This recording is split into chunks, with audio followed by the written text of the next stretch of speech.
Yugi has always been known to be the better duelist than Kaiba, even if Kaiba had the better cards. To put it nicely, Kaiba has always had an inferiority complex over his dueling skills compared to Yugi. Yugi gave his Duel Monsters Championship crown to some nobody! But despite that, a lot of Kaiba's cards are actually pretty powerful. Blue Eyes was stronger than Dark Magician, Kaiba had more broken spells, and to top off, his monsters were all pretty strong beaters. And if we take a look at his actual deck, it's pretty infamously known to spawn some of Yu-Gi-Oh's most powerful and broken spells and traps, so much so that even their real-life TCG equivalents had to be banned or limited. To a casual viewer, there's an idea that Kaiba's deck is really powerful. After all, as free copies of Blue Eyes, why wouldn't it be the best? But despite Kaiba's borderline game-breaking spells and traps, the remaining cards in his deck are iffy to say the least. From his free Blue Eyes, to his Xyz monsters, to even Obelisk the Tormentor, we'll be taking a deep dive into every deck Kaiba has used to see what went wrong with his decks. One thing I'd like to point out about Duelist Kingdom before we get into the analysis is that it actually has different rules than the more traditional card game we all know and love. I'll give an abridged version, as there's literally an entire Wikipedia page dedicated to this, but each player has 2,000 life points. You could only attack with one monster, no direct attacks, and you could summon one monster per turn without tributes. Oh, and if an effect sounded cool enough and made sense with the cards, you could just make up one on the spot. Starting off with Kaiba's Duelist Kingdom deck, it's one of his lesser known builds, as it forgoes some of his more iconic cards. Of course, as Duelist Kingdom was in the earlier period of Yu-Gi-Oh!, you'll notice that most of the deck is full of normal monsters. Another key pattern across a lot of Kaiba's decks is that a lot of his monsters are really strong beaters, especially if you compare it to his competition. A lot of monsters have a considerable amount of attack, and when the lowest attack point normal monster in the deck is one with 1200 attack, you're doing pretty well. Rude Kaiser and Judge Man are pretty strong beaters, boasting 1800 attack and 2200 attack respectively. And Aquamador and Gyakuten Megami also are really good walls, with both having 2000 defense. Now this might seem pretty underwhelming, especially if you look at modern Yu-Gi-Oh! Where stat points are more of an afterthought, but monsters having any stat over 2000 was pretty powerful. Very few monsters in this period had over 2000 attack without some sort of stat boost, so even an Aquamador in defense position would leave your opponent with a hard time. Now there is a monster with pretty low attack, that being Sagi the Dark Clown with only 600 attack, and it was only used for one thing, but we'll get onto that later. Of course, we couldn't talk about Kaiba's deck without talking about Kaiba's Ace, probably one of Yu-Gi-Oh's most iconic monsters, Blue Eyes White Dragon. Shouldn't be too hard to see why this card is by far the most powerful, if not the most powerful monster in the game at that point. Again, to reiterate, levels were basically a non-factor of monsters back then, so dropping a monster with 3000 attack with literally no cost was genuinely broken. And you know what's even more insane? Kaiba had 3 of them. There was no other normal summonable monster that came close, with the only competition being Dark Magician with 500 less attack. Sure, and there were definitely more powerful monsters like Perfectly Ultimate Great Moth with 3500 attack or Gate Guardian with 3750 attack, but these monsters required insane setup to pull off, and with Blue Eyes you could just summon it cost free at any point. To get an idea of how powerful this card is, in the anime your average player's best monster would have at most 1900 attack, and maybe if you're lucky you'd have a monster in the 2000s. So a deck with 5 monsters over 2000 attack, borderline broken. Another boost to this card's power was the format, as life points were 2000, and with the majority of monsters being around the low thousands or less, Blue Eyes was quite literally a one monster OTK machine all on its own. Even if we ignore the spells and traps with just Blue Eyes White Dragon, Kaiba should have dominated Duelist Kingdom if it wasn't for the heart of the cards. Moving on to the fact monsters, we again have a pretty phenomenal lineup here. One thing to know about the fact monsters, with the exception of Swordstalker, is that technically they weren't seen in Duelist Kingdom, but were seen in Kaiba's duel against the Duel Machine in Battle City. Within this duel, the Duel Machine used Kaiba's exact deck from Battle City, which meant that any cards it used in this duel was confirmed to also be in Kaiba's deck in Duelist Kingdom, so any cards like Cyberjar, Wall of Illusion, or Lord of D would be in his Duelist Kingdom deck, despite never making an appearance there. Cyberjar is a level 3 Dark Flip monster, where once it's flipped up, destroy all monsters on the field, then both players reveal the top 5 cards from their decks, then special summon all revealed level 4 or lower monsters in face up attack position or face down defense position. Also add any remaining cards to their hand. Cyberjar is another incredibly powerful card, as whilst the level 4 and below monsters in this deck aren't exactly that powerful, what is important is that it lets you search for your deck more. This is pretty crucial, as more often than not, this deck will have stronger monsters, spells or traps than your opponent, so a draw for you is way more valuable than a draw for your opponent when you're running free Blue Eyes or a Judgman. A unique aspect of Duelist Kingdom was that any monsters destroyed by card effect would cause the player to lose half the monster's attack, so even if your opponent managed to build up a board full of multiple monsters, if they had a field of monsters with combined attack of even 4000 attack, then them attacking this card would be an instant loss. Lord of D is a level 4 dark spellcaster with 1200 attack and 1100 defense, and has the effect that dragon type monsters on the field cannot be targeted by card effects. Lord of D is an okay card. Its attack is pretty mediocre, which is bad when its effect is contingent on being on the field. Kaiba also only runs free dragons in this deck, so Lord of D's effect doesn't really work most of the time. It's a nice plus though to make your Blue Eyes White Dragon practically invulnerable to almost everything in Duelist Kingdom, with Blue Eyes and Lord of D. The fact that it has an effect though still does make it better than literally almost every normal monster with a similar amount of attack, so its place in the deck still isn't the worst. Trapmaster is a level 3 or flip monster with 500 attack and 1100 defense. Trapmaster, on being flip summoned, lets you select one trap card on the field and destroy it. If the selected card is set, pick up the card and see it. If it's a trap card, it's destroyed. If it's a spell card, return to its original position. Trap Jammer is also fine.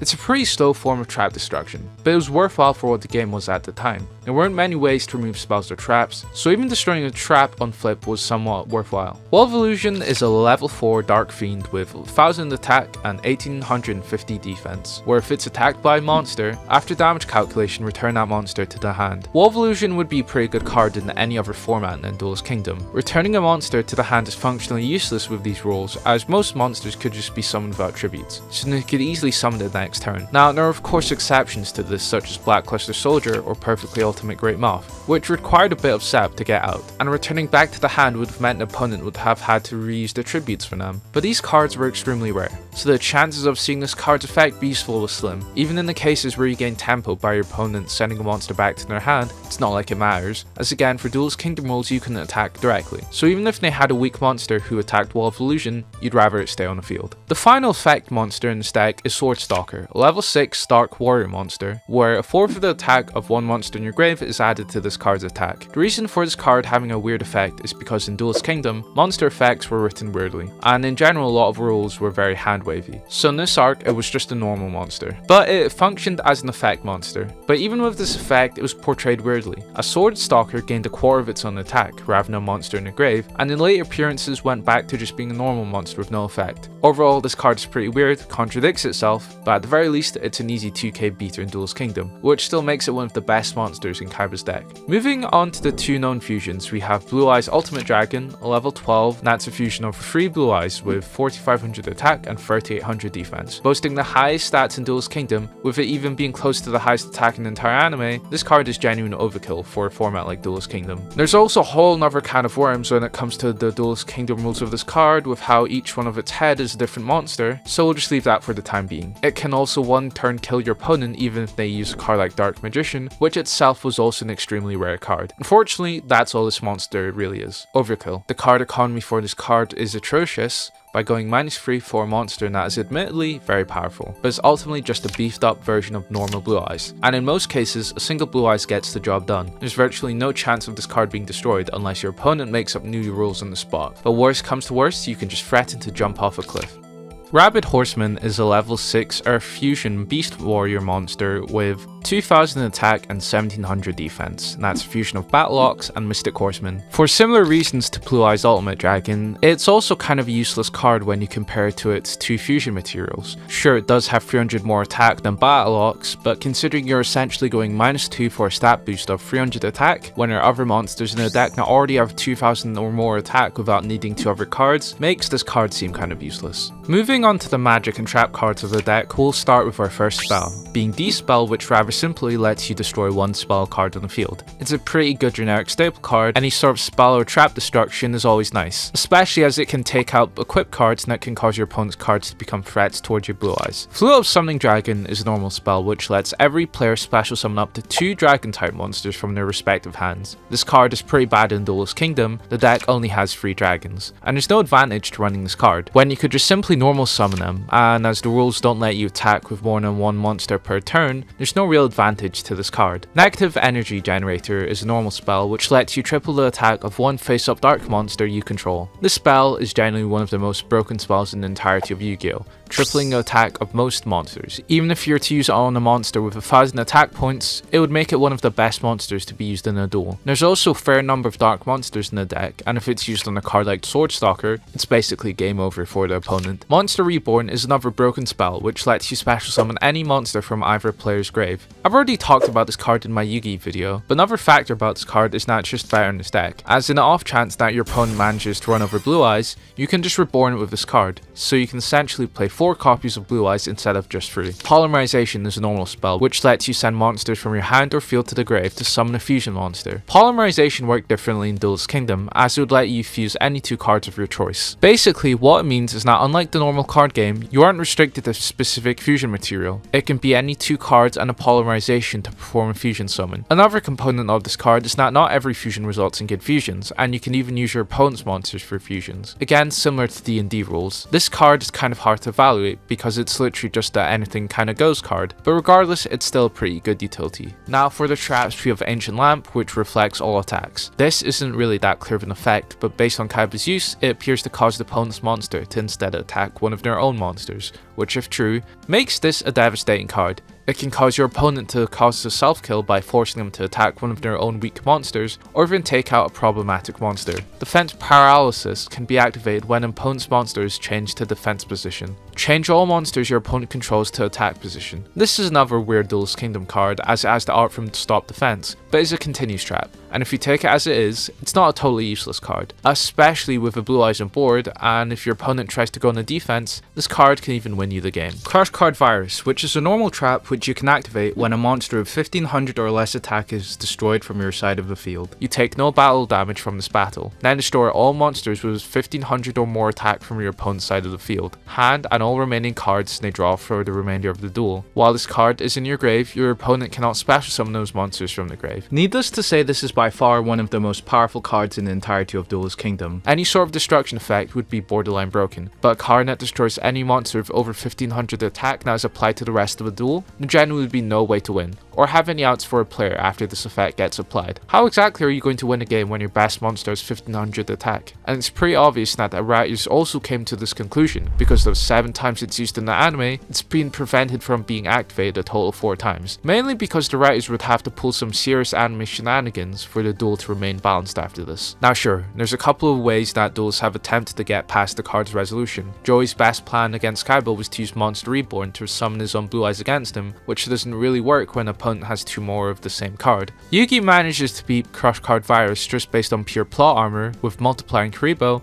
and Ishizu manages to get past this card with another similarly broken card that swaps her grave with her deck, so when a majority of its appearances are negated, you kinda have to know how broken this card is. Ironically enough though, it's even more broken in Duelist Kingdom, as it didn't just send monsters from your deck to the grave, they were infected, which meant that you could still draw them, but functionally you couldn't do anything with them, so you could even end up drawing dead cards. The only real caveat with this card is that ironically Kaiba's wealth and ability to get broken cards works against him, as the only card that works with Crush Card Virus is Sagi, so it's pretty prone to bricking, but still is a beast of a card regardless. Kaiba's deck in Duelist Kingdom was actually quite overpowered for the time, despite its weaker power level. Sure, it had a couple stinkers like Grappler, but if you compare it to other duelists in this arc, and the amount of beaters Kaiba has in his deck, Kaiba realistically should have won every duel, if it wasn't due to plot convenience. Not many decks have out to 3 Blue Eyes, let alone a Blue Eyes Ultimate Dragon, and it also has by far the most broken cards in this arc with Crush Card Virus, where in the case it managed to go off, that also should be an auto win, even if they manage to take out Blue Eyes White Dragon. So far, it seems that Duelist Kingdom sets a good precedent for Kaiba's decks,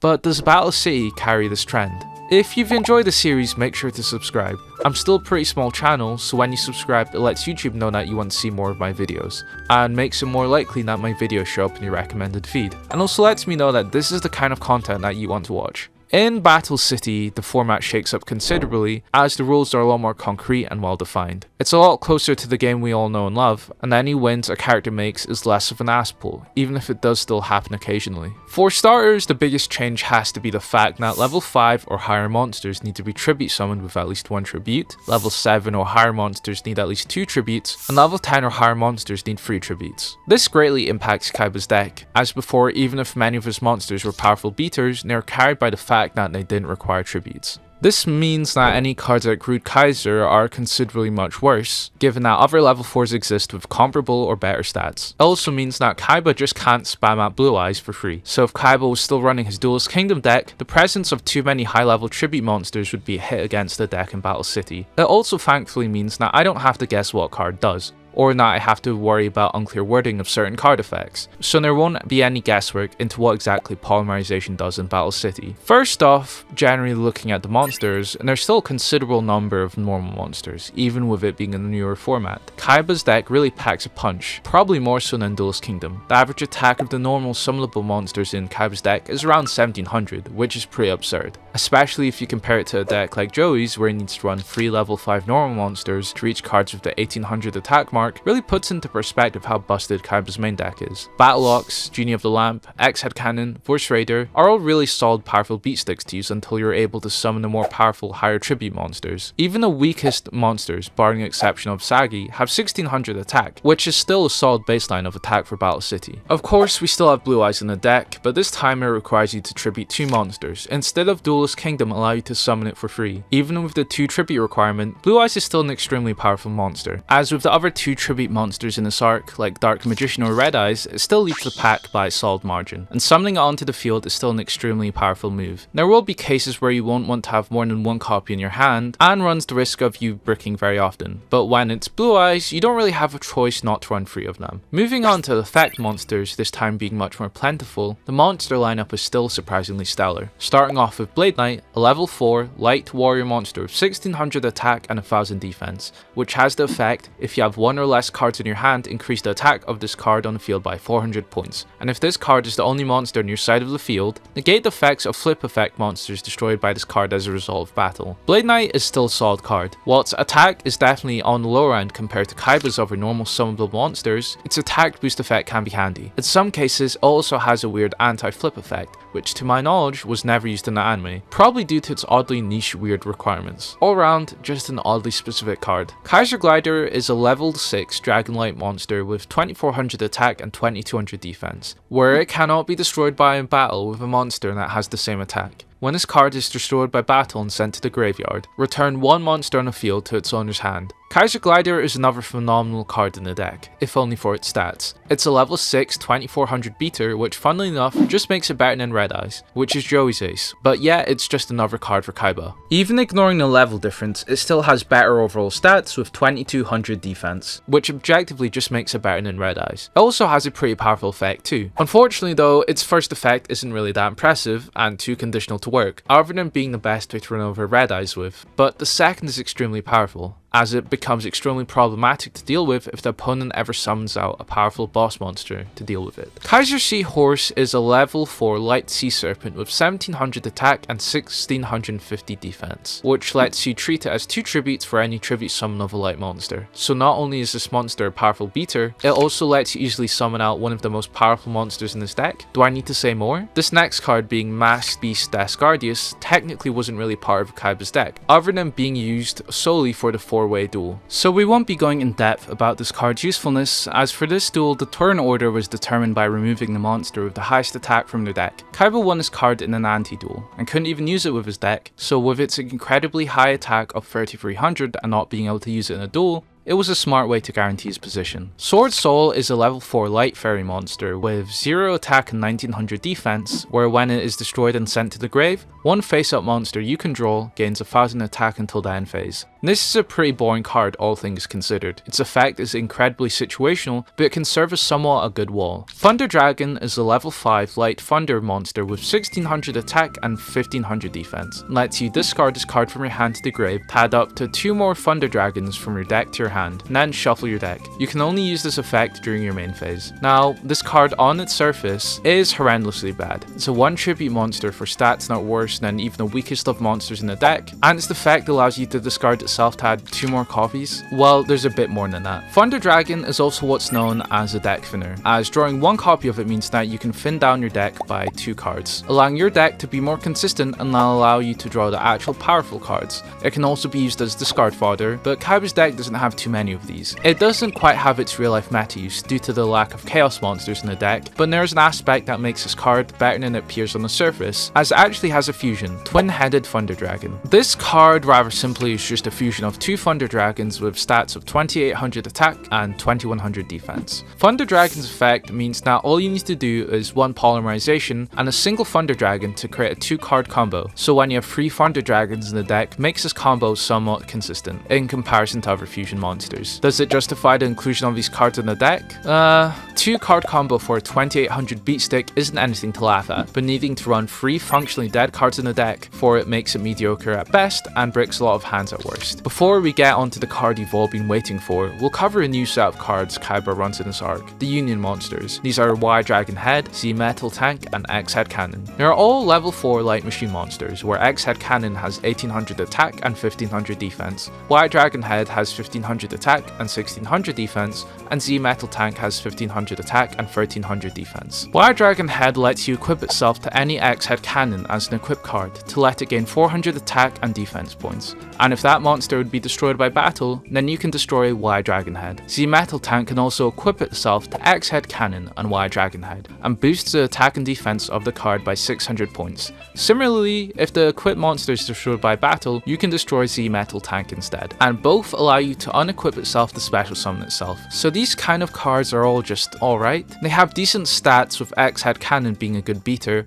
but their actual effects themselves are kind of underwhelming. Sure, turning X Head Cannon into a 2400 beater is pretty formidable, but that's a 2-card combo of 2 specific 1-ofs in the deck. For the most part, they're basically just vanillas, or occasionally become a 2-card combo for a 2k plus beater that has battle protection. Y Dragon Head also has a pretty arbitrary restriction of not letting you equip it to Z Metal Tank, which is presumably due to its letter ordering, but still feels unnecessary. The more interesting aspect of these cards is that they're also part of the very first contact fusions in Yu-Gi-Oh! With XY Dragon Cannon and XYZ Dragon Cannon. Now, in the anime, these cards can get slightly confusing, as XY Dragon Cannon isn't really a fusion, technically speaking. It was just Y Dragon Head attached to X Head Cannon, but functionally was the exact same. They just decided to represent a card as a fusion monster in the dub. It didn't have any special effect, that we know of at least, and despite the real life card game giving all 3 combinations of the cards in effect, the anime really bothered to show XY Dragon Cannon's combination, so we'll talk about the first actual Ixies fusion we have, XYZ Dragon Cannon, which is a level 8 light fusion monster with 2800 attack and 2600 defense. It's summoned by removing from play the 3 previously mentioned monsters, and its effect allows you to discard 1 card to destroy 1 card your opponent controls. Now, this is a pretty insane fusion, probably one of Kaiba's best. It has the same stats if you're to add on the Z Metal Tank and Y Dragon Head to X Head Cannon normally, but its destruction effect is close to broken, considering how monster destruction was an extremely rare effect to have, and cards that destroyed cards directly were banned,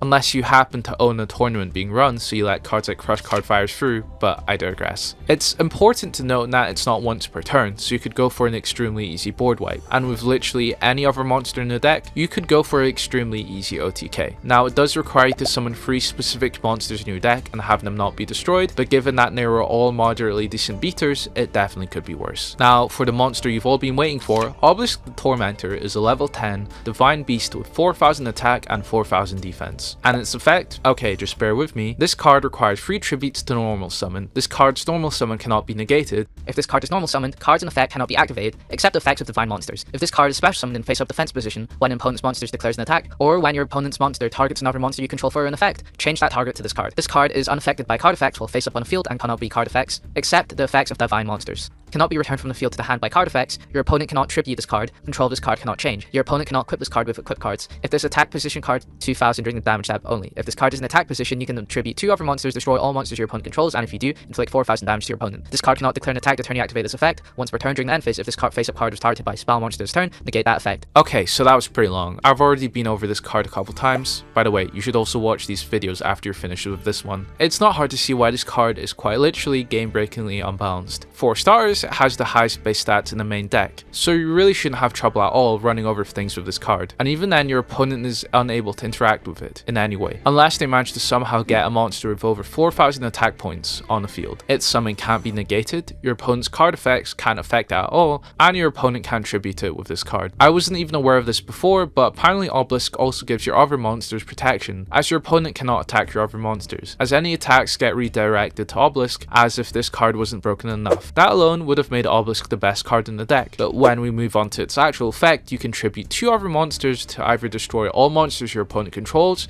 and inflict 4000 burn damage, or allow this card's attack to become infinity. But what this all means is that if you manage to dump Obelisk to the grave and have 2 other monsters on your field, you can very easily special summon it out using either Monster Reborn for an insta win, as long as your opponent has a single monster in attack position, or has 4000 points or less, which is literally every game. This card is absolutely broken in every way, and there's barely any downsides to this card. Sure, it takes 3 tributes and is pretty slow, but for a walking nuclear bomb, it's a pretty good trade-off. We'll move on to the spell and trap section of this deck, and as a whole, Kaiba again seems to have done pretty well for himself. There's the usual staples like Monster Reborn, Pot of Greed, and Crush Card Virus, but he seems to have acquired some similarly broken cards in this arc, one of which is Card of Demise, a normal spell that lets you draw cards until you have 5 cards in your hand. During your 5th standby phase after activation, send all cards in your hand to the graveyard. The quote-unquote downside of this card is so laughable that even in the anime, Kaiba never ended up discarding all of the cards in his hand from the cost of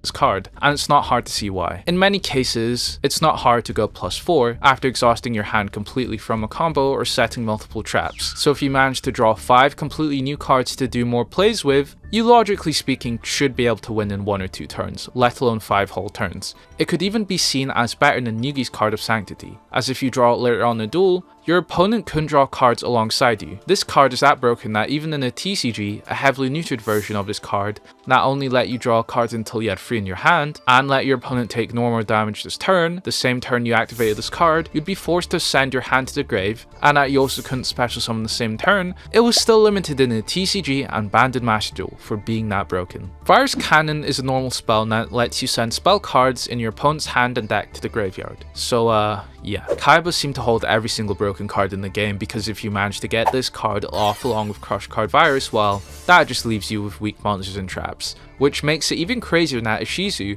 was 1 step away from winning with both of these cards applied to her. A spell that you can just activate at any time to make sure your opponent has no access to spells for the rest of the game, and also potentially causing your opponent to go minus as it also discards from the hand. With 90% of decks, this card being played alone would be an instant loss, as there would be very little way to now counter high attack cards like Blue Eyes without attack boosting cards. I mean, at least Crush Card has a requirement to be activated, which makes this card all the more devastating. Now, the card text shown in the anime was written that it could send every single spell, but Kaiba in the game states not only discards 10 total spells. Either way, sending 10 of your opponent's spells, which is likely the majority of their spell arsenal, or sending every one can very easily cripple an opponent. Lullaby of Obedience is a normal spell where you pay 1000 life points and declare the card name of a level 8 or higher monster card. If the declared card is in your opponent's deck, add that card from their deck to your hand. Lullaby of Obedience is surprisingly yet another powerful card, given that most level 8 or higher monsters in Battle City are deck dependent and require setup, and if anything, Kaiba's deck is pretty much guaranteed to have the better boss monsters with Obelisk and Blue Eyes White Dragon, so grabbing yet another 2 tribute monster is most just likely going to be worse than Kaiba's own boss monsters. What's most important about this card though is its ability to prevent your opponent from having your own boss monster. Imagine if Kaiba gave this card to Yugi instead of Fiend's Sanctuary. How is Mario going to win if he couldn't even play a Winged Dragon of Ra? Enemy Controller is a quick play spell where you give a command to one of your opponent's monsters on a field with Enemy Controller, and then put one of the following set of controls to get the appropriate effect. Up, left, down, right, right, A is explode, and left, right, A, B is sacrifice. To translate the full effect, you had the choice of either destroying the opponent's monster or taking control of it. Enemy Controller was yet another example of a powerful spell Kaiba was filling his decks with, as it was a pretty broken multi-purpose card. It was one of the few cards that could destroy monsters for no cost, and on top of that, you could also use it to steal your opponent's boss monster instead. If by some miraculous reason your opponent also managed to summon a powerful boss monster, enough to contend with Blue Eyes. Did I also mention that it was quick play? This card is basically the equivalent of a chainable brain control or a no-cost Raigeki break, all in one. Cost down lets you downgrade one monster card in your hand by 2 levels until the end phase of this turn after this card is activated. Cost down is a pretty powerful card. Anything that can get your Blue Eyes out on the field is always going to be useful. It's a weird card because on the one hand, you don't want too many high level monsters in your deck, but the lack of many high level monsters in your deck also means this card's use is mitigated. It might be seen in a better light if it wasn't for a much more powerful version of this card existing in the form of a Soul Exchange, a normal spell that lets both players tribute summon by using monsters their opponent controls. Soul Exchange is genuinely a devastating card, where this card along with Obelisk can even be a 1-turn combo for an OTK. Since it doesn't limit the number of monsters you contribute, you can very easily use it to clear an opponent's board to summon a Blue Eyes or an Obelisk, leaving them open for an OTK. It also helps in so many cases. It can let you easily summon Obelisk for free, lets you remove any boss monsters your opponent controls, or set up for an OTK. For our first truly awful card, we have first for Compensation, a quick play spell that you can activate when your opponent adds a card to their hand by a card effect. Special summon up to 2 level 4 or lower monsters from your hand in face up defense position. These monsters cannot change their battle positions and also cannot be tributed. There's only really one function for this card, and it's to summon the required tributes so Obelisk can proc his effect, and that requires 2 tributes. This card might be useful if you could use it to summon a Blue Eyes or even use it to spam monsters for an attack, but given that it basically forces you to turn your monsters into unusable walls that only serve to be destroyed, it's basically useless. It's even worse now that you consider that you may as well just be better off normal summoning your level 4 monsters, because of the high attack monsters in this deck, so you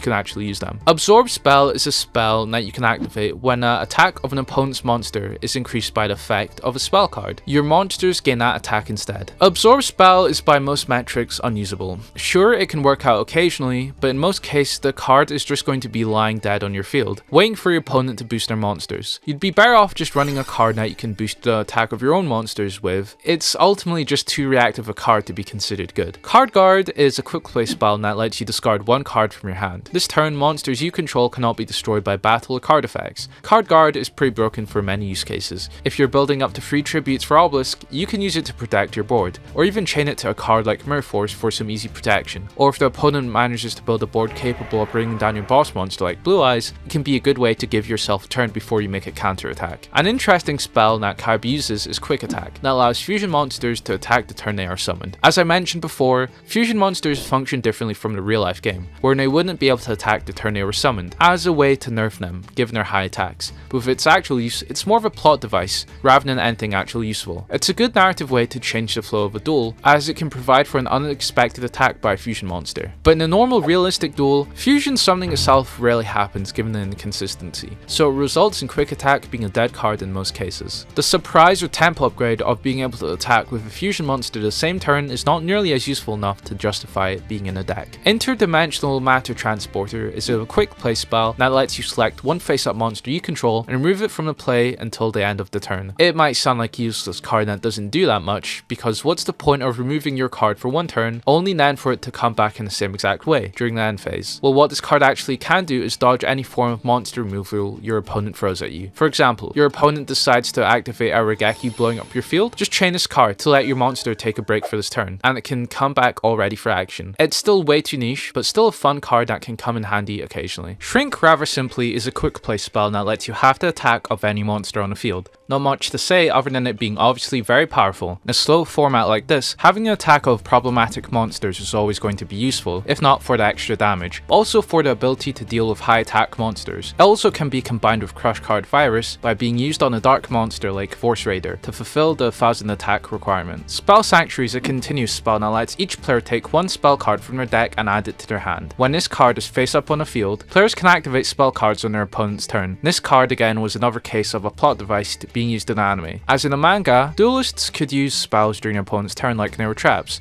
but looking at it from the perspective of a real usable card, it's another game-breakingly powerful card. So many broken spells would become even more degenerate if activated during your opponent's turn. Your opponent finally manages to summon their boss monster out, chain a Regeki to the summon. Even if your opponent decided they didn't want to deal with every spell becoming a quick play spell and used their search on the mystical space typhoon, it wouldn't matter, as you still get free search for any spell from your deck. The only real issue of this card isn't necessarily with the card itself, but rather the deck it's found in. Looking at the spell cards Kaiba uses, there aren't really any normal spells that benefit from using this card. All the spells that are worth to use on your opponent's turn are already quick play spells. But what use is a chainable stop defense? Still, it's a pretty broken card solely based on the fact that it itself can let you add other broken cards like Card of Demise or Virus Cannon. Ring of Defense is a spell card that reduces the effect damage to you from the effect of a trap card to 0. This card is only really used as a 2-card combo alongside Ring of Destruction to prevent Kaiba from taking damage, but without it you're just looking at a card that can sometimes prevent you from taking 500 damage from Hinotama. Another awful card. Moving on to the traps in Battle City, Kaiba doesn't seem to use as many traps as one would expect,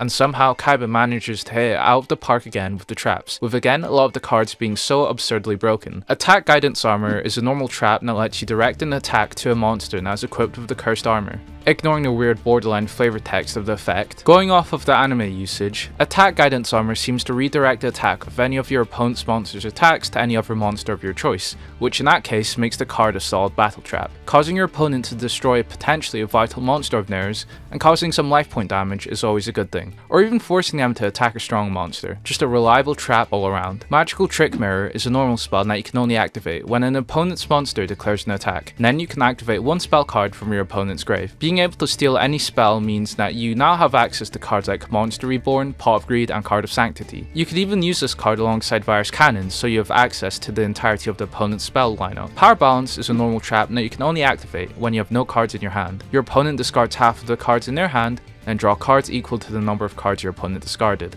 As if Kaiba didn't have enough broken draw cards, Power Balance not only lets you go plus in card advantage, but also make your opponent go negative, so it essentially can be a +6. It's even more broken if you draw it on your starting turn, exhaust your hand, and then use this on your opponent's draw, leaving them with 3 cards in their hand. Even if you draw this later in the game where the opponent only has 1 or 2 cards, it's still a +1 at worst. Cloning is a normal trap that you can only activate when your opponent summons a monster, duplicate that monster, and special summon a copy to your field. There's no real way to tell if the duplicated monster keeps the original effects, which would be pretty powerful in cases where you could copy a card like Dark Paladin, but it can be used for a 1-for-1 trade of their monster or for tribute summoning. Final Attack Orders is a continuous trap where as long as this card remains face up on the field, all face up monsters on the field are changed to attack position and cannot change in a battle position. Upon activation, both players choose 3 cards in their respective decks. All cards that were not selected are sent to their respective graveyards, and 3 chosen cards are returned to their respective deck zones in any order. It appears that Yugi and Kaiba's duel spawned a lot of insanely broken cards, as this card was used in that duel. Within the deck though, it's kind of useless, as there are not many cards that benefit from discarding your entire deck to the grave. It can be used to set up for a monster reborn into an obelisk, but besides that, the deck doesn't have too many ways for it to interact with the grave. The final trap is Ring of Destruction, which lets you destroy one face-up monster and inflict damage to both players equal to its attack. Ring of Destruction is yet another powerful trap that Kaiba utilizes in his deck. It's not only a solid piece of removal, but also deals burn damage to finish off your opponent. Dealing burn damage is pretty solid in a beatdown deck like Kaiba's, where you can even combo it by dealing 1000 damage with literally any monster, and use Ring of Destruction on Blue Eyes to seal the deal. So overall, you'll notice that Battle City is quite a bit of a step up in terms of power, in comparison to Duelist Kingdom, which was to be expected. It has most notably a god card, and plenty of powerful normal summonable monsters. So many of these monsters are incredibly powerful, which themselves could be an ace card for another character, but is yet another monster for Kaiba. Unfortunately though, the ratio of high level monsters to lower level monsters isn't the best, with 10 tribute monsters and 50 normal summonable monsters, which can lead to some hands being bricked, but it's not nearly as bad as another certain duelist. The trap and spell lineup though is pretty stellar. There's a lot of broken draw cards like Pot of Greed, Card of Demise, and Power Balance, so the deck shouldn't have too much trouble with consistency. With cards like Crush Card Virus or Virus Cannon, your opponent won't even be able to play the game. Even with the number of high tribute monsters, the spells and traps help with this issue, with cards like Soul Exchange, Enemy Controller, or the number of ways to deal with powerful monsters like Ring of Destruction, Attack Guidance Armor, or Shadow Spell. The deck has most of its bases covered. Overall, it's probably Kaiba's deck at its best,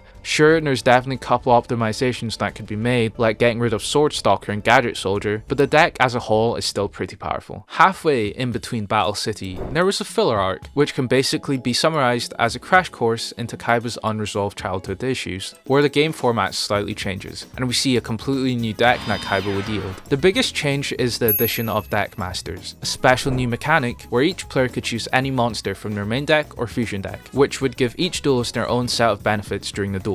These monsters can't be interacted with unless the player chooses to special summon their own deck master to the field, with the caveat being that if at any point this deck master is taken off the field, then the player automatically loses, ignoring their number of life points, barring some exceptions where the previous deck master gets tributed for another monster, where that monster now becomes the new deck master. As choosing an appropriate deck master is also a key part of the deck building process, we'll be evaluating Kaiba's choice of a deck master, of which Kaiba used a total of 3 over the course of the arc. Lord of Dragons would let you pay 500 life points to special summon one dragon type monster from your hand, but would still require the tributes if it was level 5 or higher. Kaiser's Seahorse lets you normal summon light monsters with 1 less tribute than required, and Blue Eyes' deck master ability would let any fusion monster summoned using it attack the turn it was summoned. We have to kind of reverse engineer the deck master ability because unlike card effects, they never bother to show the full text for the abilities. As such, some of these effects are approximations or guesses to what the full effect is. Lord of Dragon's deck master ability is pretty useful. Being able to summon a Luster Dragon turn 1 with any tribute monster is pretty broken, and with this increase in tempo places you in a much more favourable position. A thing to note though is that you'll still need to have the required tributes if you're summoning something like Blue Eyes. Kaiser Seahorse is also a pretty solid deck master. Being able to summon Hyozan Ryu, Different Dimension Dragon, and Blue Eyes and Kaiser Glider for 1 less tribute is a pretty powerful ability. The only issue is that the deck's only viable light cards were all the monsters I listed, and if the deck was constructed towards being built for the deck master, this deck master could be abused in pretty broken ways.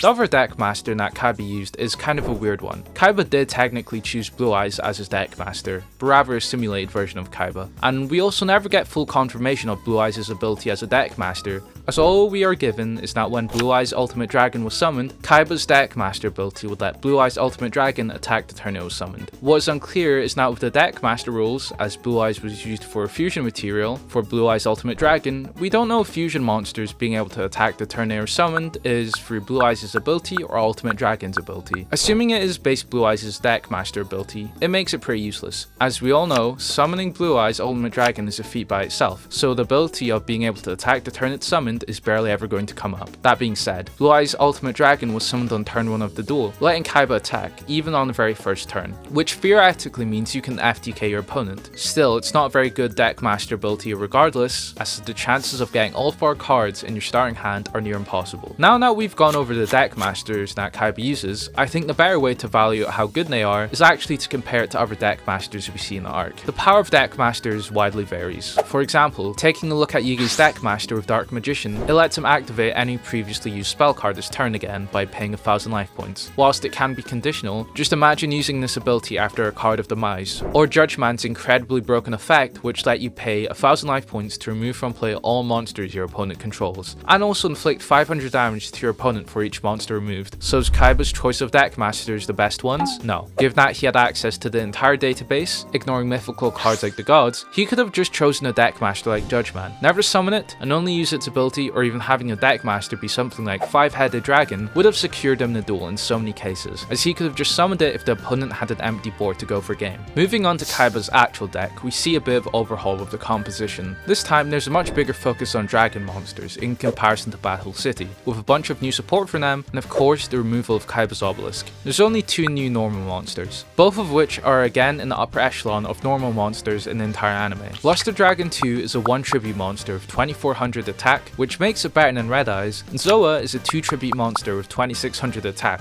which also makes it stronger than Dark Magician. Twin-headed Behemoth is a level 3 Dragon Wind monster with 1500 attack and 1200 defense. If this monster is destroyed and sent to the grave, this monster is special summoned with an attack and defense of 1000 during the end phase of this turn. This effect can only be used once during the current duel. This is a decent card for Kaiba's deck, mainly because it's useful tribute fodder. It can be used as a good wall for turn 1, then set up for a tribute for a more powerful monster the following turn. Vampire Lord is a level 5 Dark Zombie monster with 2000 attack and 1500 1500 defense, and every time this card inflicts battle damage to your opponent's life points, you can declare one card type. Your opponent selects one card of that type from their deck and sends it to the grave. If this card is destroyed and sent to the grave by your opponent's card effect, it's special summoned to the field during your next standby phase. This might be going against the grain here, but the mandatory of sending cards to the grave isn't that great. It can give them the opportunity to basically deck thin and remove any bad cards. The stats on this card are also a bit underwhelming for Kaiba's deck, given how other 1 tribute monsters have better stats or even better effects. What is pretty strong, however, is the revival effect from Effect Destruction, which along with its 2000 attack can mean it can be pretty annoying to deal with. The Wicked Worm Beast is a level 3 Earth Beast monster with 1400 attack and 700 defense, and if this card is face up on the field at the end of the turn, it's returned to the owner's hand. For a first proper stinker of a monster, this is just bad. There's no real reason to even run this card in the first place. There already exists enough monsters that have better stats. Its effect is also just straight up bad, if not self-sabotaging, given that it forces you to set a card with a measly 700 defense points, as otherwise you're left defenseless. Spirit Ryu is a level 4 Wind Dragon monster with 1000 attack and defense, with the following effect. You can only activate this effect during the damage step when this card battles. You can discard any number of dragon type monsters from your hand to increase this card's attack by 1000 for every dragon type monster discarded. At the end phase of this turn, this card's effect was activated, this card's attack is decreased to its original attack. So basically you get to go -1 to gain 1000 attack points for a single turn. Getting a 2000 beat stick for a turn isn't good enough to justify its existence in a deck,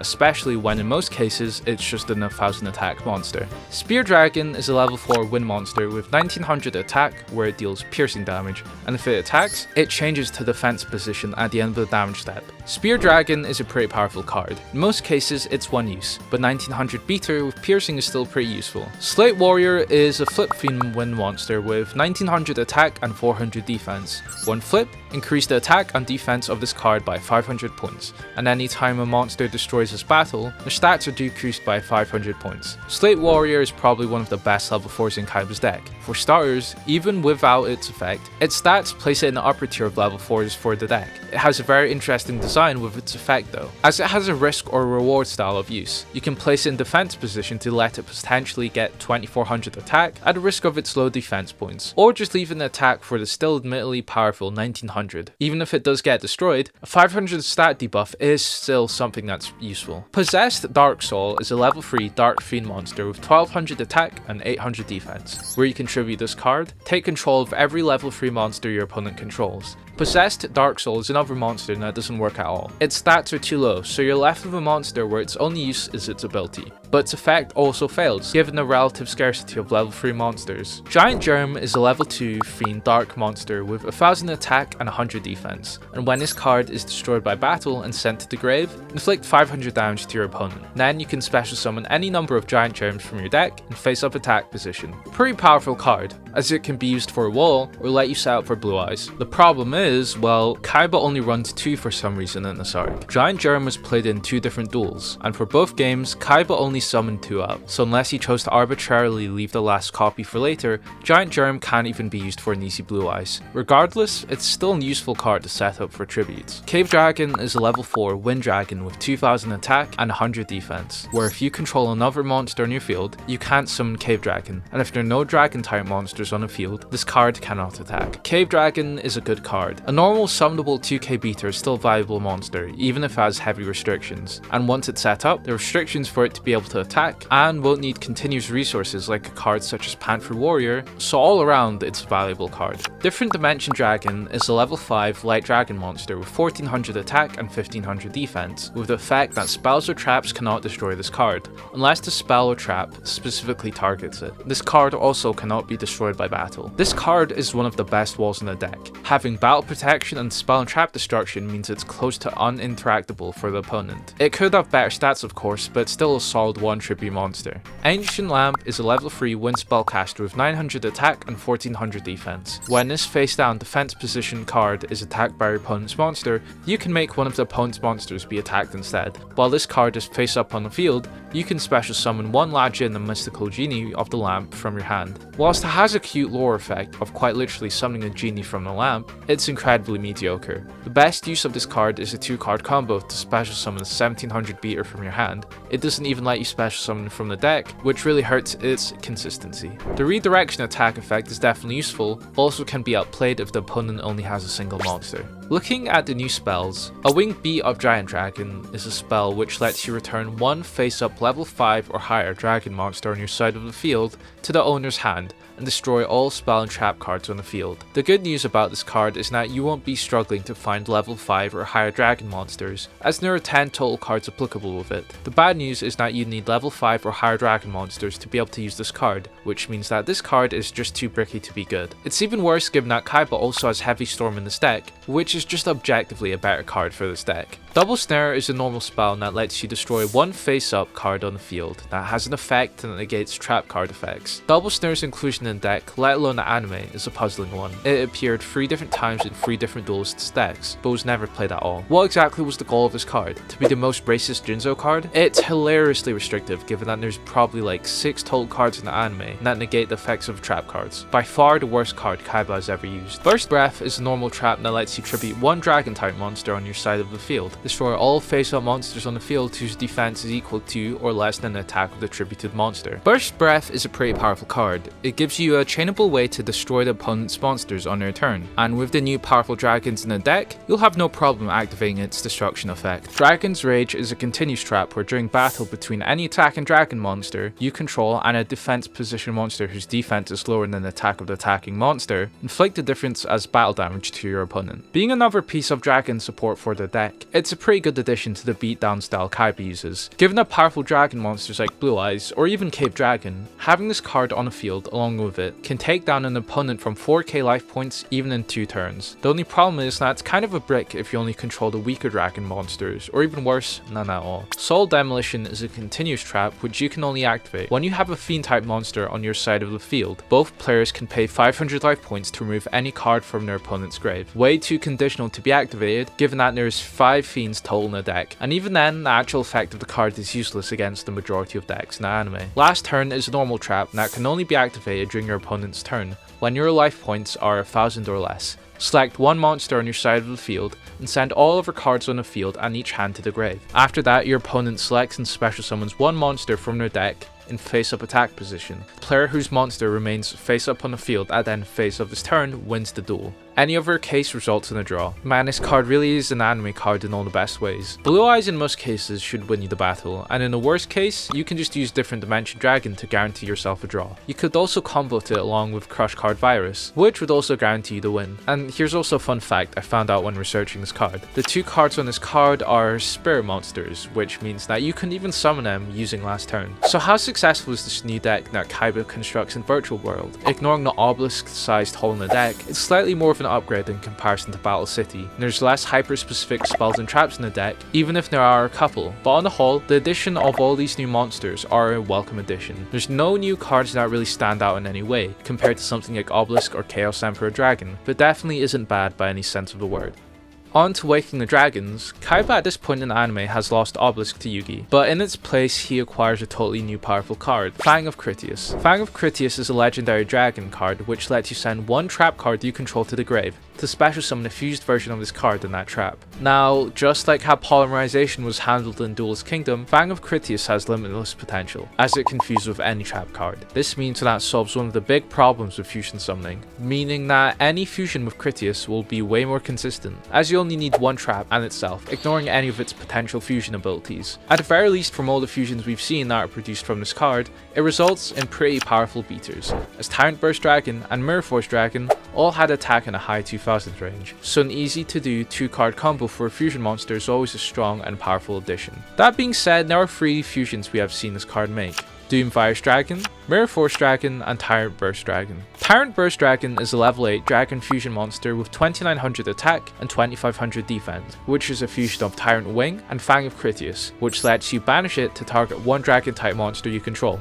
It gains 400 attack and can attack all monsters your opponent controls. This card is pretty awful. The best thing this card has going for it is its attack, as there are very few instances where sacrificing a 2900 beat stick to allow your monster to attack all of your opponent's monsters is a good trade. Sure, if you use it on Blue Eyes it can become an OTK enabler, you'd much rather it be able to do something without being reliant on other monsters. Mirror Force Dragon, on the other hand, is ironically a much more powerful Dragon Fusion, as it's a level 8 Dragon Fusion with 2800 attack and 1200 defense, and is a fusion of Fang of Critias and Mirror Force with the following effect. If this card battles an opponent's monster whose attack is equal to or greater than this card's attack, your opponent takes battle damage equal to the combined difference of the attack of this card and each of their opponent's monsters, with lower attack than this card, and then destroy all monsters your opponent controls. Genuinely an unstoppable card, with it even itself being a game ender. Your opponent is barely going to have ways to deal with this, unless it's through monster removal, and if they do manage to summon a monster powerful enough to stand toe to toe with it, they risk their field being wiped out,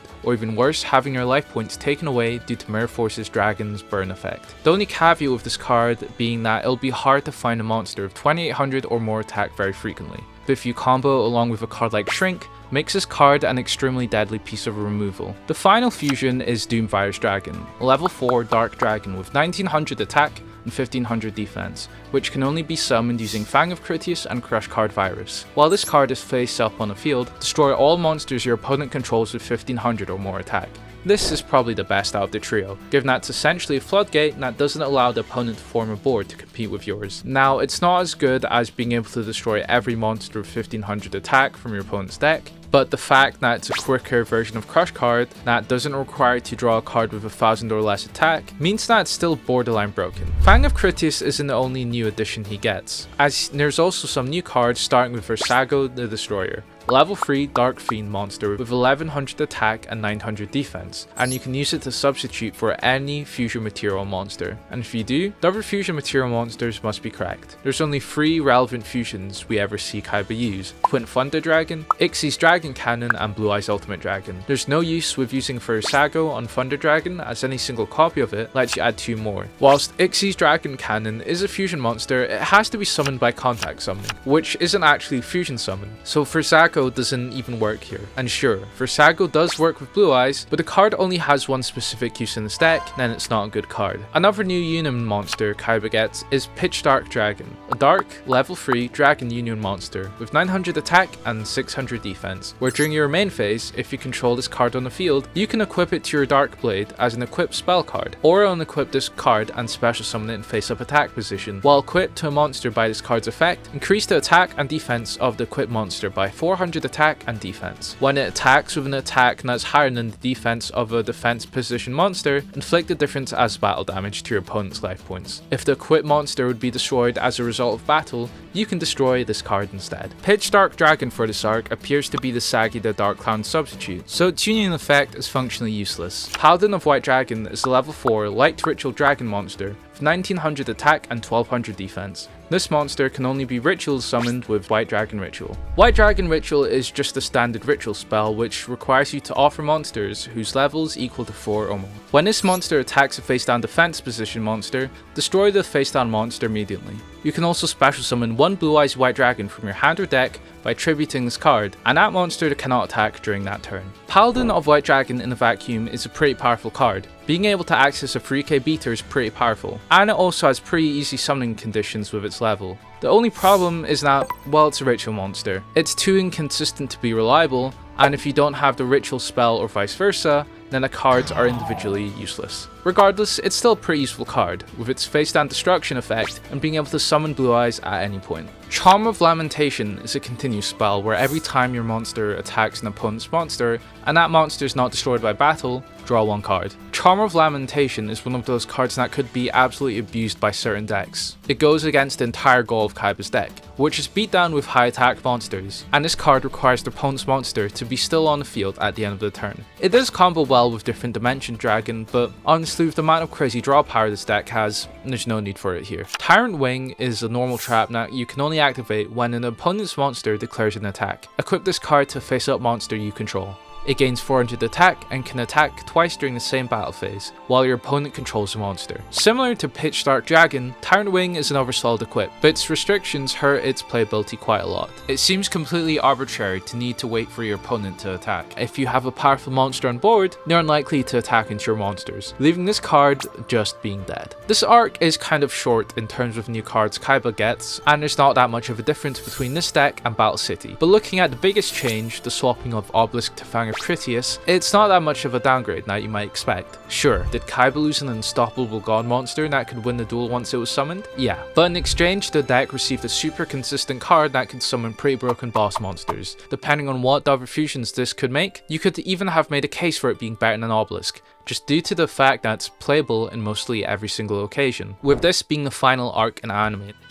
And that we see Kaiba using cards in, as in Dawn of the Duel, Kaiba only has a single duel, and isn't even seen with a single new card, so unfortunately this is all we have in terms of original anime. That doesn't mean that there's nothing noteworthy with this arc, as there's a new strategy that Kaiba uses that we haven't seen before. Clone Dragon is a level 4 light dragon monster with question mark attack and defense. When you summon a monster, you can special summon this card from your hand. When this card is special summoned this way, its name and attack and defense become the same as the summoned monsters. This card cannot declare an attack unless you pay 1000 life points. A pretty phenomenal addition to the deck. Being able to set up another tribute monster, or even duplicated Blue Eyes, gives the card quite a bit of utility. Chaos Emperor Dragon, Envoy of the End, is a level 8 dark dragon monster with 3000 attack and 2500 defense, and cannot be normal summoned or set. This card can only be special summoned by removing from play 1 light and 1 dark monster in your graveyard. By paying 1000 life points, send all cards in both players' hands and on the field to the grave. Inflict 300 points of damage to your opponent's life points for each card that is sent to the grave by this effect.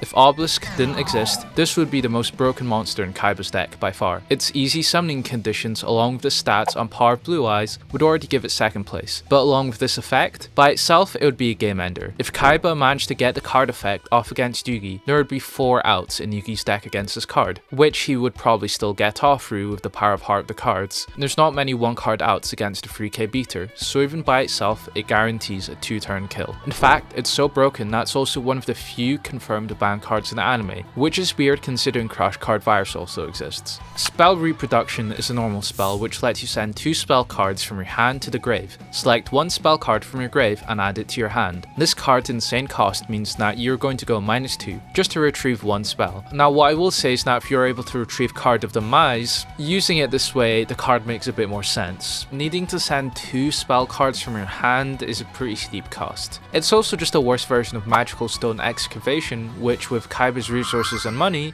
he should have been able to acquire. Dimension Fusion is a normal spell where you pay 2000 life points. Both players special summon as many of the removed from play monsters as possible. Its name is a bit of a misnomer, because it has no relation with fusion summoning. But onto the actual power of the card itself though, it's obviously broken. Potentially being able to special summon 5 monsters for a relatively easy cost is insanely good value. But again, like the other broken abusable cards in this deck, the deck doesn't really take advantage of it. There's very little cards in the deck that really banish monsters, with the exception of only 2 cards, Soul Release and Interdimensional Matter, one of which doesn't even make sense to use with Dimension Fusion. Flat level 4 is a normal trap that you can only activate if a monster is destroyed by battle. Both players special summon 1 level 4 monster from their deck. Again, it's a solid card to help set up tribute summons, get Kaiser Seahorse for Blue Eye Summon, or even attempt to complete a Nixie's Fusion. Unfortunately, from the Grand Championship arc until the end of the anime, Kaiba isn't shown to use any new cards. But luckily, that's not all the decks that Kaiba uses, as there's still 2 new movies that we saw Kaiba duel in.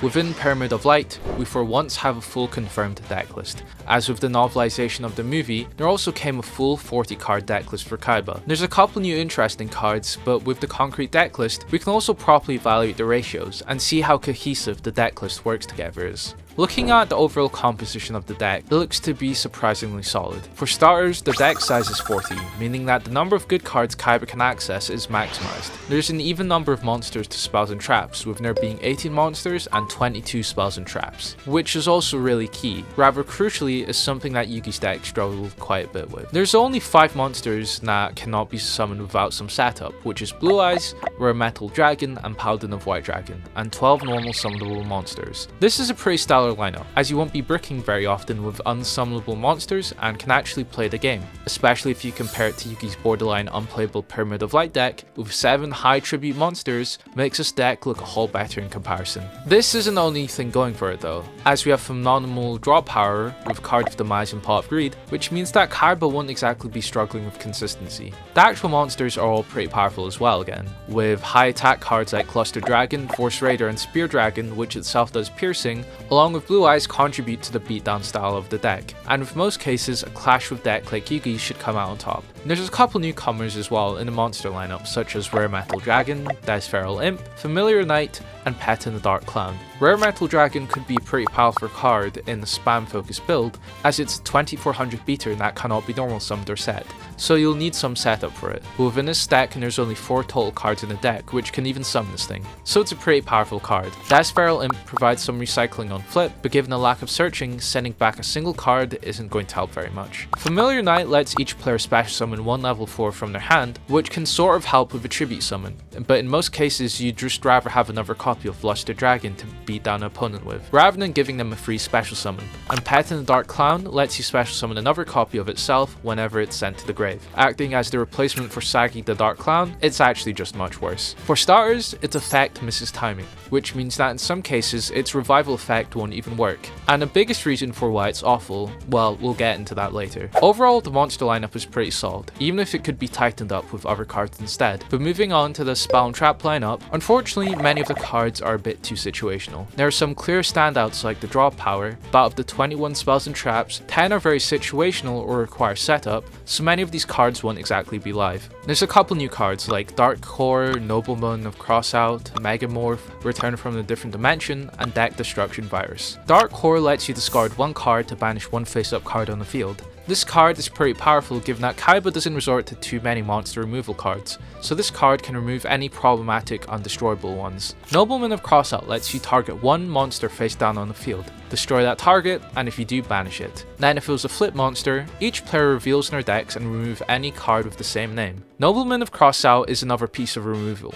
albeit a bit weaker. For the nature of a beatdown deck, your opponent will frequently be putting monsters in face down defense position, meaning that this card isn't as dead as it seems on first glance. It also removes all monsters from their deck with the same name, but with how no one in the anime wants to run more than a single copy of a card, this part of effect is useless against literally everyone. Megamorph is an equipped spell that you can equip to any monster, where if your life points are lower than your opponent's, the original attack of a monster equipped with this card is doubled, and if your life points are higher, the original attack is halved. Megamorph is a crazy powerful card. Imagine a 6k Blue Eyes, or in the case you're winning, you can even use it to half the attack of an enemy monster. Definitely one of the better additions Kaiba made to the deck for the movie. Return from the Different Dimension is a trap where you pay half your life points. Special summon as many of your monsters as possible that have been removed from play on your side of the field. During the end phase, remove from play all monsters that was special summoned by this effect. Not really going to dwell on it that much given that it's just a slightly altered version of Dimension Fusion. Deck Destruction Virus is a trap that you can only activate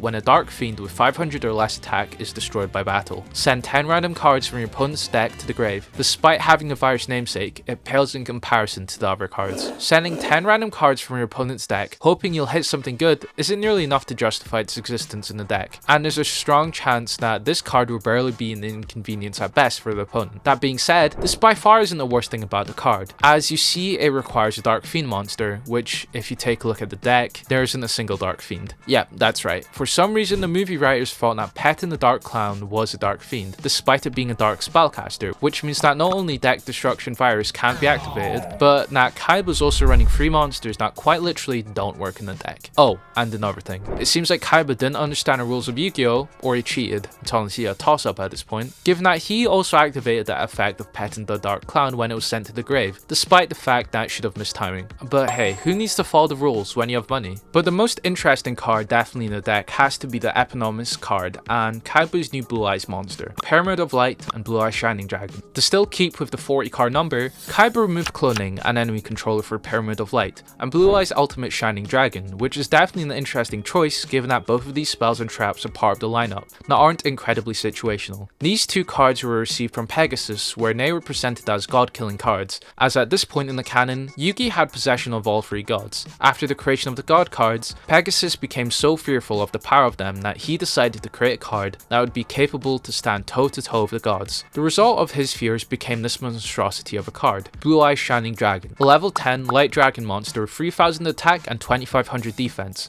which can only be special summoned from your hand by offering one Blue Eyes Ultimate Dragon on your field as tribute. Increase the attack of this card by 300 points for each dragon type monster on your grave. You can negate the effect of spell and trap monster cards that target this card. You can offer this card as tribute to destroy any cards you choose. So what exactly was Pegasus' plan with this card? Why did he design a card that could quite literally only be played by one single person on a planet as a way to defeat the gods? What was Pegasus' plan if Kaiba ended up getting all 3 god cards? Why not design a card that anyone can use instead of just Kaiba? Anyways, if we look onto the actual card effect itself, there's just so much wrong with it. First off, it requires you to summon a monster that's barely ever going to see the field, and this card in your hand, making it a 5-card combo. Even if we ignore the completely asinine summoning conditions, the effect is just mediocre. At the very least, it should have 4200 attack points, which makes it a solid beater, and in a deck full of dragons, chances are by the time this monster comes out, its attack could get within the 5000 range. Its protection effect is also pretty good for the time, but when any form of destruction that doesn't target can destroy a card that requires this much setup, makes the protection effect seem that much more underwhelming. And finally, the destruction effect is also completely useless, because in the case that you'd ever want to use this effect, to sacrifice a monster that requires 5 specific cards to get out means that you are completely out of options. Even the Dramas out of all decks have an easier way to board wipe. I think the worst thing about this card though is exactly how Pegasus was intending to use this card to destroy the gods. If you want to create a card to be capable of destroying them, why give it the most insane summoning restriction? What use is a god killing card if you can't even summon it? Even as hard as it is to get the gods out, it only requires you to get any few tributes on the board to summon them. With the summoning restrictions of this card, you'll be dead before you even can get this card out. Why not just make it a retrain of Blue Eyes Ultimate Dragon in the extra deck, so it won't just be a card in your main deck, that will almost definitely be a dead card in 95% of your duels? Why add a completely arbitrary restriction to make it a main deck monster? The actual way it was intended to kill the gods also made no sense. Slifer, Ra, and Obelisk all had achievable ways to run it over. Given that there's only 5 dragons other than the previously mentioned ones, that would mean that most likely the upper bounds for this card would be 5100 attack if we assume that 3 extra dragons are in a grave. If Yugi had 6 cards in her hand, Slifer could run it over. If Obelisk contributed 2 other monsters, its attack could become infinite, or even just win the game at that point. Ra could gain an attack of every monster attributed, and Yugi could sacrifice their life points to get to a very achievable attack of 5100. So looking at it from the battle perspective, it's not exactly like Shining Dragon has a clear edge. But okay, what about its protection effect? To be fair to Pegasus' competency as a card designer, Slifer's attack reduction in the anime doesn't actually state if it targets or not, even if the real life counterpart does, so we'll assume that Shining Dragon can protect itself from this. But both Ra and Obelisk have a non-targeting ability, which lets them destroy every monster the opponent controls, which obviously Shining Dragon is not protected by. And a final effect, which is the most egregious, as this was most likely what Pegasus had in plan to remove the gods, but unless Pegasus had hard programmed this card into letting it destroy any card, the gods are all unaffected by other card effects, so letting Shining Dragon pop itself to destroy the gods would have been equivalent of spraying a water gun into the sun, quite possibly a failure in almost every intended way. It might not be as useless as the other cards we have seen, but it's one of the most puzzling cards designed in the anime. That's not the only god killing card that was introduced though, as Kaiba also received another card, which wasn't actually a card that Pegasus had made, but was planted by the main villain of the movie, Anubis. This card on the other hand is pretty simple and easy enough to understand. Pyramid of Light is a continuous trap that lets you remove from play all god cards on the field. In this case, simple is better than being complex, because this is by far a better card to use than Shining Dragon. It's as far as you can get for a card that is supposed to kill the gods. It removes them from the game, with no possible counterplay for the opponent. It ironically fit more of the deck than Blue Eyes Shining Dragon ever did, because Kaiba would have been able to use it alongside Dimension Fusion or Return from a Different Dimension, to summon the gods to win a duel against Yugi, and this plan would have actually worked if it wasn't for plot convenience. Overall, despite the deck list being given out, it isn't as clear or structured as you would hope. The ratios are pretty good, and there are plenty of powerful monsters to be found in the deck, but what really hurts the deck is the number of inconsistencies it has, which prevents the deck from having any cohesive strategy. Pet in the Dark Clown straight up just does not work at all with Deck Destruction Virus, which leads to 4 useless cards in the deck. Blue Eyes Shining Dragon is awful, and for some reason enemy controller was removed for it, and about half of the spells and traps are too situational. It clears Yugi's deck from the movie by far, even if it has downsides though. In Dark Side of Dimensions, which came more than a whole decade later, we get to see a massive power increase in certain cards. An important aspect to note about this deck is that it actually follows the manga timeline instead of the animes, so there are certain changes made from the anime to the movie. One of them is that Kaiba was never present during Yugi's final battle with Atem, which explains why he's so obsessed with beating Yugi in this movie. Given that the movie came out more than a decade later than the ending of the original manga, a lot of the deck has been updated to fit the times. We'll start with Assault Wyvern, a level 4 light dragon with 1800 attack and 1000 defense. When this card destroys an opponent's defense monster by battle, you can tribute this card to special summon one dragon type monster from your hand. Assault Wyvern is a powerful card. It can be used as just a beater, and also forces your opponent to be placed into a hard spot, as if they place monsters in defense position, it leads themselves to be open for a potential Blue Eyes summon. Blue Eyes Alternative White Dragon is a level 8 light dragon with the same stats as Blue Eyes, and has the effect of being treated as Blue Eyes White Dragon on the field. It can only be special summoned from your hand if Blue Eyes White Dragon is in your hand. This is an awkward card, as on the one hand, it's as bricky as it can get for a monster. If you have no Blue Eyes White Dragons in your hand, you can't even summon it out, but in the cases you do, it's a free special summonable 3k beatstick.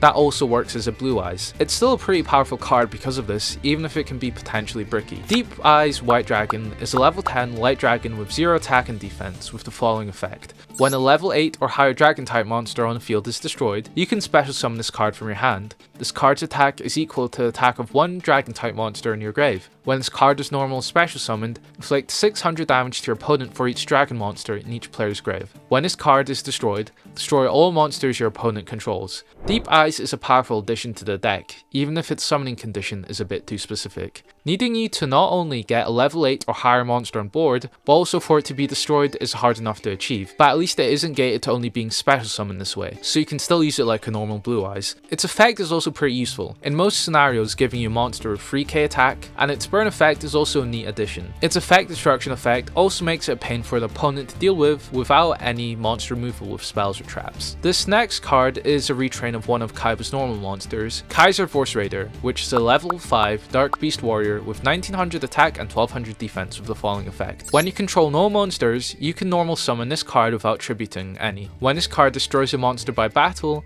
this card gains 500 attack until the next standby phase. A monster that destroyed this monster by battle loses 500 attack. Kaiser Seahorse is unfortunately a bit of a side grade in comparison to the original card, which is surprising given that the original is a vanilla monster. It's now a level 5 monster, which means that it's yet another tribute summonable monster, which the deck isn't exactly struggling with. The trade-off of this card being a level 5 monster was that when it destroys a monster by battle, it gains 500 attack, but as it isn't even permanent and only stays until the next standby phase, meaning that it can't even stack. And a debuff of 500 attack is also too underwhelming to even care about. Crystal Dragon is a level 6 light dragon with 2500 attack and 1000 defense with the following effect. Once per turn during your battle step, if this card battled this turn, you can add one level 8 dragon type monster from your deck to your hand. This card is undoubtedly powerful given its ability to search out Blue Eyes monsters in the deck, and is also only one tribute for attack comparable to Dark Magician. The only issue isn't strictly with this card, but rather a growing problem which I'll cover later. Pandemic Dragon is a level 7 dark dragon with 2500 attack and 1000 defense, where once per turn you can pay life points in multiples of 100. Other face-up monsters on the field lose that much attack. Once per turn you can target one monster on the field with attack less than or equal to this card's, destroy it. If this card is destroyed by battle or card effect, all face-up monsters on the field lose 1000 attack. Pandemic Dragon is generally solid, but would have been much more suited to an easier monster to summon. Its effect of debuffing isn't bad, as it can be used to continuously prevent an opponent from summoning weaker monsters and also allow for easier OTKs. Kaiba also acquires a completely new ritual monster, this time being Blue Eyes Chaos Max Dragon, a level 8 Dark Dragon ritual monster with 4000 attack and 0 defense. When it attacks a defense position monster, if its attack is higher than that monster's defense, inflict battle damage to your opponent equal to double the difference. The accompanying ritual spell is Chaos Form, where you can special summon any Chaos Ritual monster from your hand by sending monsters from your hand or field to the grave, where their total levels are equal to that ritual monster. Alternatively, you can also ritual summon a Chaos monster if you control a Dark Magician or Blue Eyes White Dragon in your grave. Getting the levels required can be slightly awkward, as you'll need the exact levels, and with this deck, the only available options are by using the 4 Blue Eyes monsters, Lord of D, Assault Wyvern, or a Kaiser Force Raider with a Sagi to reach level 8. late. Thankfully, the second part of the ritual spell makes it incredibly easy to get out Chaos Max, which does save the consistency of the card quite a bit. Now of course, the card is also ritual, which still is inherently bricky in nature. It also doesn't have its TCG targeting protection, which means that this card in the movie is ultimately just a very big beater. A very good one at that, but nothing more than a beater, which is very prone to any sort of disruption. It can deal some immense amounts of damage, and even result in an OTK if the opponent controls any zero defense position monsters, so it's not exactly fair to call it a bad card, just a bit bricky to fit into the deck. Neo Blue Eyes Ultimate Dragon is level 12 Light Fusion Dragon with 4500 attack and 3800 defense of 3 Blue Eyes White Dragons, and has the following effect. Once per duel, if you have Blue Eyes Ultimate Dragon in your extra deck, this card can attack 3 times. If you use this effect, destroy this card at the end of the battle phase. While this card is in your grave, Blue Eyes Ultimate Dragon you control cannot be targeted and is unaffected by the effects of your opponent's spells and traps and monsters. Neo Blue Eyes Ultimate Dragon, similar to Chaos Max Dragon, is an overkill of a beater. Attacking 3 times with a monster of 4500 attack means that you can deal 13,500 worth of damage in a turn and should be able to OTK your opponent in that turn. That being said, its effect is incredibly weirdly designed. It serves as a one and done card, which when you look at the amount of effort required to summon it, and the fact that it just disappears after one turn, is pretty disappointing. Its protection effect is also pretty baffling. It requires the card to be in a grave, and only works on Blue Eyes Ultimate Dragon, which basically means not only do you need to summon Neo Blue Eyes Ultimate Dragon in the first place, which itself is a Herculean task, you also need to somehow summon Blue Eyes Ultimate Dragon onto your field, which you know, is kind of impossible when you've already used the Blue Eyes materials to summon Neo Blue Eyes. And if you look at what we know from the deck, there isn't even a way to get back your Blue Eyes not in a grave. So how exactly are you supposed to use the second effect? I mean, it's still objectively a better card than the original Ultimate Dragon, even if it ultimately, no pun intended, has conflicting effects. Before we move on to the spells and traps, one funny thing I'd like to note is that through the power of sheer will and Kaiba screwing with the rules, he somehow manages to summon Obelisk through sheer force, despite the god cards having disappeared when Atem went into the afterlife. The implications of Kaiba being able to do this, put it simply, is quite ludicrous, and honestly I wouldn't have it any other way. I'm not going to put Obelisk or count it as part of the deck, but maybe is a point for Kaiba being one of the best characters in Yu-Gi-Oh! The first of the spell lineup we'll go over is Dragon's Fighting Spirit, a quick play spell where one dragon type monster special summoned to your field during this turn can attack an additional time for each monster special summoned to your opponent's field during this turn. The movie still seems to struggle with extremely specific cards, as this is pretty much as niche as it can get. Not only does the monster you control need to be a dragon type not special summoned this turn, it only gains attack based on the number of monsters not special summoned to your opponent's field, which is kind of hard to do given that, you know, typically monsters are special summoned during your turn. Countergate is a normal trap when an opponent's monster with 1500 or more attack attacks directly, negate that attack, and if you do, draw one card. If the drawn card is a monster, you can normal summon it. In a deck filled with high level monsters, any card that can easily let you summon them out is nice. Unfortunately, it's heavily subject to variance and luck, given that you could just end up drawing a spell or trap. Dark Sacrifice is a normal trap, and that can be activated if your opponent activates a spell or trap card that would destroy a monster on field. Then send one level 3 or lower dark monster from your deck to the grave to negate that effect. Dark Sacrifice is again a mediocre card. Having protection from spells and traps for your vulnerable boss monster is pretty strong, but it needs you to send a specific card that doesn't work with the current playstyle of the deck. Sagi the Dark Clown's previous inclusion in the deck fit, given that at least you could use it with one of the most broken cards in the game, but its justification in the deck is less useful if it's being used for Dark Sacrifice. Dragon's Orb is a normal trap which, if activated, prevents any effects of dragon type monsters this turn you control to be negated. Continuing a pattern of 2 niche cards, Dragon Orb can be useful in some cases, but with how rare effect negation is, you'd be better off just not running this card in the first place. High Speed Aria is a normal trap where you can send one normal spell from your hand to the grave. This card's effect becomes that normal spell card's effect when that card is activated. You cannot activate spell cards during your next turn. From the 3 spells we've seen Kaiba use, this card appears to be useless, and would have been a dead card if it wasn't for the fact that Yugi gave Kaiba a Monster Reborn, which was the only spell that would have worked here. Even if Kaiba had more spells that could have worked in a deck that we haven't seen yet, most spells don't really serve any purpose on being activated during your opponent's turn. Induced Explosion is a normal trap which you activate when a card you control is destroyed by a spell effect. Target one card your opponent controls, destroy it.